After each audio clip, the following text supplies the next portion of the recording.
Hello everyone, welcome to my YouTube channel. I am Shweta, a third year BSc Nursing student in Government Medical College Jalaun. So आज की video में हम बात करने वाले हैं बायोलॉजी के बारे में कि बायोलॉजी कैसे पढ़ें.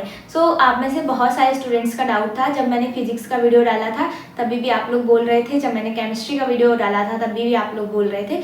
So फाइनली बायोलॉजी की वीडियो आज आपके पास आ जाएगी. ठीक है, सो स्टार्ट करते हैं कि हमें बायोलॉजी पढ़नी कैसे है. तो देखो, बायोलॉजी पढ़ने का मोस्टली स्टूडेंट्स को बायोलॉजी पसंद होती है एंड बायोलॉजी पढ़ने में इतनी खास दिक्कत नहीं होती. प्रॉब्लम तब आती है जब हमें रिवीजन भी करना होता है, क्वेश्चन प्रैक्टिस भी करनी होती है और साथ ही साथ उसको पढ़ना भी होता है. तो चलिए शुरू करते हैं. तो सबसे पहले देखो, मैंने बायोलॉजी को 4 पार्ट में डिवाइड किया है एंड इसको आपको ऐसे ही डिवाइड करना है ताकि रिवीजन में इजी हो सके. और इसमें क्या कर सकते हो आप, 11th और 12th के चैप्टर को आप इसी के अकॉर्डिंग डिवाइड कर सकते हो, दोनों को मिक्स करके.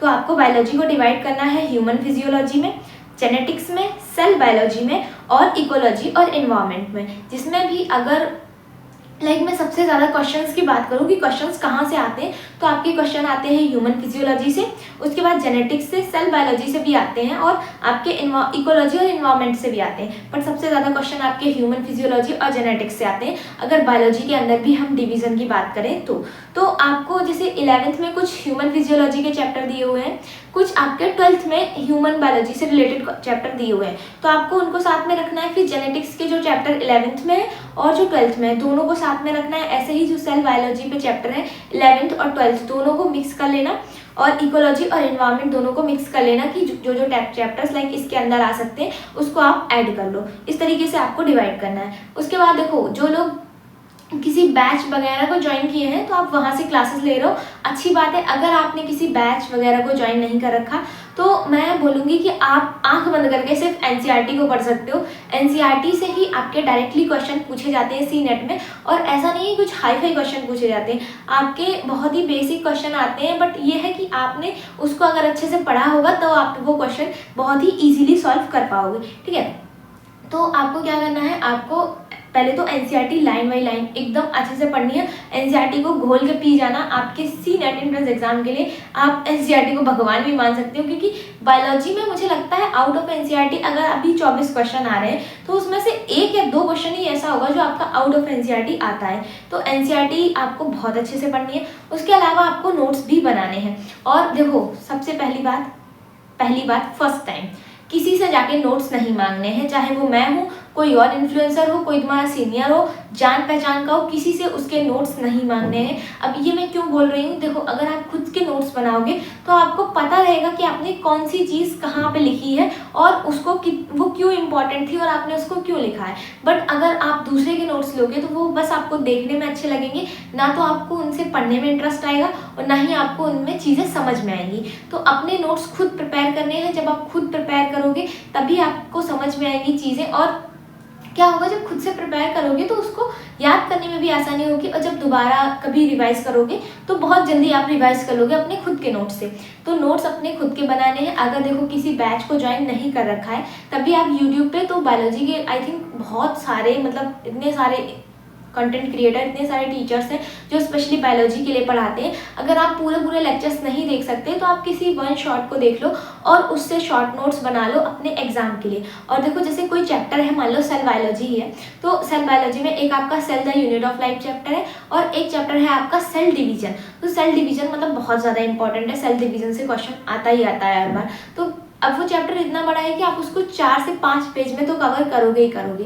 तो आपको क्या करना है, आपको नोट्स बनाने हैं सेल डिवीजन के सिर्फ एक सिंगल पेज में. और वो पेज कैसा होना चाहिए ये भी मैं आपको दिखा दे रही हूँ, 1 सेकेंड. बस ये इतना पेज है ना, बस इतने में ही आपका एक चैप्टर खत्म हो जाना चाहिए, ताकि जब आप रिवीजन करोगे तो आपको बहुत ज़्यादा पढ़ने की ज़रूरत नहीं होगी. देखो, पढ़ा आपने पहले से है, ठीक है, आपने समझा भी है, तभी तो आपने उस एक पेज में लिखा होगा. ठीक है, और अब क्या है, जब एक पेज में चीज़ें रहेंगी तो आप उसको जल्दी से रिवाइज कर पाओगे. और अब टाइम भी उतना नहीं है कि आप पूरे नोट्स लिखो और फिर उनको रिवाइज करो और फिर उनसे शॉर्ट नोट्स बनाओ. तो इतना टाइम नहीं है. तो आपको क्या करना है, एक कोई लेक्चर देखो, उसमें क्या करना है, उसमें अगर आपको नोट्स बनाने भी नहीं आते, चलो मैंने मान लिया आपको नोट्स बनाने भी, टीचर जैसा लिख रहा है वैसा लिखो. उसके बाद उसको पढ़ो, समझो, तब लिखो अपने खुद के नोट्स में, और जो आपको सिर्फ एक पेज के बनाने. इतना कर लिया आपने. अब आपको क्या करनी है, अब करनी है आपको क्वेश्चन प्रैक्टिस। ठीक है, जो टीचर ने बताया वो पढ़ लिया, समझ लिया, अब करो क्वेश्चन प्रैक्टिस। क्वेश्चन प्रैक्टिस कर रहे हो, क्वेश्चन गलत हो रहे हैं कोई बात नहीं, बट याद रखो कि क्वेश्चन क्यों गलत हुआ है। ओवर कॉन्फिडेंस के चक्कर में गलत हुआ है, आता नहीं था इसलिए गलत हुआ है, या फिर टाइम मैनेज नहीं किया इसलिए गलत हुआ है। और देखो जब क्वेश्चन प्रैक्टिस करोगे तो आपको चीज़ें ये भी समझ में आएंगी कि कौन सी मतलब थ्योरी से या फिर कौन से टॉपिक से किस टाइप का क्वेश्चन बन रहा है। और काफ़ी बार पता है क्वेश्चन गलत क्यों होता है, क्योंकि हम क्वेश्चन को सही से पढ़ते ही नहीं है। फॉर एग्जांपल अगर किसी क्वेश्चन में दिया है ट्रू, आपको उसमें से एक ट्रू लाइन मतलब ट्रू सेंटेंस को आपको उसमें पिक आउट करना है, तो आपने वो ट्रू वर्ड नहीं पढ़ा, ठीक है, और आपने कुछ भी रैंडमली सेलेक्ट कर दिया, या फिर आपने वो जो एक मेन पॉइंट होता है ना, किसी भी क्वेश्चन का एक की पॉइंट होता है, अगर आपने वो सही से नहीं पढ़ा तो आप ओवर कॉन्फिडेंस के चक्कर में क्वेश्चन गलत कर दोगे। काफ़ी बार क्वेश्चन इतना इजी दिखता है कि हम सिर्फ उसको पढ़ेंगे भी नहीं डायरेक्टली और टिक कर देते हैं। तो क्या होता है कि आपको क्वेश्चन इजीली, अगर इजी दिख रहा है तो उसको और अच्छे से पढ़ो, क्योंकि अगर वो किसी एग्जाम में आया हुआ क्वेश्चन है तो एग्जामिनर पागल तो है नहीं जो आपको इतना सिंपल क्वेश्चन दे देगा। और आप खुद सोचो जब इतने सारे स्टूडेंट्स उसमें पार्टिसिपेट कर रहे हैं तो कहीं ना कहीं उस क्वेश्चन में कुछ तो ट्रिक होगी। अगर नहीं है तो अच्छी बात है, ये बहुत अच्छी बात है, बट आपको पूरा टाइम देना है उस एक क्वेश्चन को सॉल्व करने के लिए। एटलीस्ट आपको 5 से 10 सेकेंड देने, अगर आपको बहुत अच्छे से आ रहा है फिर भी, ठीक है। और उसके बाद जब क्वेश्चंस गलत होते हैं तो आपको क्या करना है, उसको लिखना है, या फिर आप अपनी बुक में या नोट्स में कहीं पे भी मार्क कर सकते हो कि इस जगह से क्वेश्चन पूछा गया था जो कि मेरा गलत हुआ था, ताकि जब नेक्स्ट टाइम रिवाइज करो तो आपको उस टॉपिक को पहले से आपके ध्यान में जाए कि अच्छा मेरा यहाँ से क्वेश्चन गलत हुआ था, अब मैं इसको दोबारा अच्छे से पढ़ लेता हूँ, ताकि इस टॉपिक से जब दोबारा क्वेश्चन आएगा तो मेरा गलत नहीं होना चाहिए। और सबसे इंपॉर्टेंट चीज़, आप अभी से एक वो खरीद लो OMR शीट, और उसी के ऊपर प्रैक्टिस करो। OMR शीट के मतलब OMR शीट पे आपको प्रैक्टिस करनी है। जैसे मैं बताऊँ CNET में आपके 120 क्वेश्चन पूछे जाएंगे, ठीक है, और उस 120 क्वेश्चन को करने के लिए आपको 2 घंटे मिलेंगे, 2 घंटे और 20 मिनट। 20 मिनट हटा दो, वो एग्जाम टाइम में आपके वेस्ट हो ही जाएंगे, ठीक है। तो अब एक क्वेश्चन के लिए आपके पास कितना टाइम बचा, 1 मिनट। अब उस 1 मिनट के अकॉर्डिंग आपको सिर्फ बायोलॉजी सॉल्व करनी है, तो आपको 24 मिनट में वो 24 क्वेश्चन सॉल्व करने हैं। बट आप टारगेट लेके चलो 20 या फिर 22 मिनट का, कि आपको 20 या 22 मिनट में वो 24 क्वेश्चन सॉल्व करने हैं, और वो भी OMR को फिल करते करते साथ में।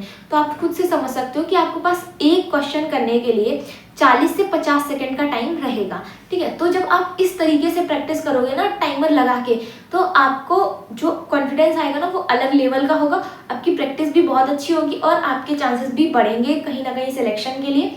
तो आपको ये सारी चीज़ें फॉलो करनी है। और हाँ देखो, जिनको बायोलॉजी में कई कई चीज़ें ऐसी हैं जो हमें नहीं याद होती हैं, तो उसके लिए आप यूज़ करो ट्रिक्स का, ठीक है। अगर खुद से नहीं बना पाते हो तो फिर ChatGPT की हेल्प ले सकते हो।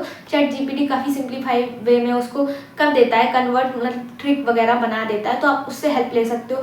और चीज़ें जो जैसे ह्यूमन फिजियोलॉजी है तो उसको क्या करना है, आपको डायग्राम के थ्रू याद रखना है। और डायग्राम जैसे हार्ट का डायग्राम आप अपने अकॉर्डिंग जैसा उसको मोल्ड कर सकते हो वैसा कर लो, ज़रूरी नहीं है आपको डिज़ाइनर हार्ट बनाओ।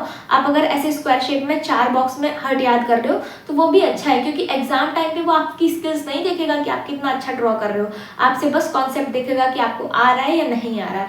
तो ये चीज़ है कि आपको अपने से आनी चाहिए चीज़ें, ठीक है। बस इतना सा है कि आपको जितना आपके CNET के लिए इंपॉर्टेंट है वो सारी चीज़ें पता होनी चाहिए, और टाइमली आप अपने क्वेश्चंस को अटेम्प्ट कर लो, ये सबसे बड़ी बात है। और देखो जब आप कंसिस्टेंसी से कोई चीज़ करोगे तो क्यों नहीं वो आपसे सॉल्व होगी, लाइक चाहे वो क्वेश्चन हो या फिर किसी टॉपिक को याद करना हो। अगर आप लगातार टाइम देके किसी चीज़ को याद कर रहे हो, किसी में अपना टाइम वेस्ट कर रहे हो, टाइम इन्वेस्ट कर रहे हो, तो वो कहीं ना कहीं चीज़ें आपको आएंगी ही आएंगी। सो यही था, अगर आप ये बस इतनी सिंपल सी चीज़ें बायोलॉजी में फॉलो कर लेते हो तो आपके नंबर आएंगे, 24 में से 22 नंबर तो आएंगे ही आएंगे, अगर आप सारी चीज़ें फॉलो कर लेते हो तो। और क्वेश्चन सिर्फ NCERT से आएंगे, अगर आउट ऑफ NCERT क्वेश्चन आते तब भी मेरी गारंटी है कि आप 22 क्वेश्चन तो सही कर ही दोगे बायोलॉजी में, ठीक है। सो सारी चीज़ें फॉलो करना, पढ़ के देखना। अगर 1-2 दिन मन नहीं लगता है कोई बात नहीं, लगातार कोशिश करते रहना, आपका 2 से 3 दिन में मन लग जाएगा पढ़ने में। और NCERT को पढ़ना मत भूलना, NCERT को पढ़ने के लिए टाइम देना है आपको, क्योंकि क्वेश्चन देखो मैंने कभी से रिपीट कर रही हूँ कि NCERT से ही क्वेश्चन आते हैं। सो ये था पूरा बायोलॉजी के बारे में। अगर आपको ये वीडियो हेल्पफुल लगा हो तो प्लीज़ वीडियो को लाइक कर देना, चैनल पर नए हो तो सब्सक्राइब कर लो, और आप कमेंट में बता भी सकते हो कि आपको न्यू किस टॉपिक पे वीडियो चाहिए। सो मिलते हैं नेक्स्ट वीडियो में किसी नए टॉपिक के साथ। Bye bye.